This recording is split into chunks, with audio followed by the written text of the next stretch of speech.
என்ன சொல்லி video call பண்ணி பேசுங்க. சார்கிட்ட பேசுங்க, நாங்கள் பண்ணி தரோம், பேசுங்க.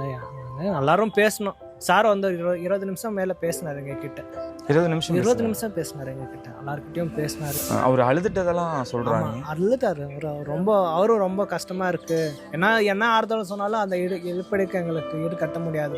அவர் பாப்பாவுக்கு வாய் பேச முடியாது, காது கேட்காதுன்னு சொல்லும் போதே அவர் அழுதுட்டார். இப்படி ஒரு இது பண்ணிட்டோமே அப்படிங்கிற ஒரு இது அவருக்கு இருந்திருக்க மாட்டிருக்குது. அவர் ரொம்ப அழுதுட்டார். ஏங்க சார் நீங்கள் வரலன்னு நாங்கள் கேட்டதுக்கு நான் கூடிய சீக்கிரம் வரேம்மா, இது போயிட்டுருக்கு, பார்க்க வரோம், உங்களுக்கு ஆதரவாக நாங்கள் இருப்போம், அவங்களுக்கும் சொல்லுங்கள், அந்த அம்மாவுக்கும் சொல்லுங்கள், வாய் பேசாத அம்மாவுக்கும் சொல்லுங்கள் நான் வரேன்ட்டு. வாய் இல்லாத பிள்ளைக்கு இப்படி ஆயிடுச்சே, நான் தான் கூட்ட நெரிசலில் தூக்கிட்டு வராதன்னு சொன்னேன் இல்லைங்கம்மா, நீங்கள் கேட்கலையே, ஏங்கம்மா நீங்கள் கேட்கலன்னு என்னைய கேட்டேன். சார் இப்படி நடக்கும்னு யாருக்குமே தெரியாதுங்க சார், இதுக்கு பின்னாடி நீங்கள் வரீங்க எப்படிங்க சார் உங்களை பார்க்காம எங்களால்? ஏன்னா எங்களுக்குமே உங்களை பிடிக்கும், எங்கள் வீட்டில் எல்லாத்துக்கும் பிடிக்கும். சரி நாங்கள் தான் பார்க்கல, அவனாவது பார்க்கணுன்னு ஆசையில் தான்.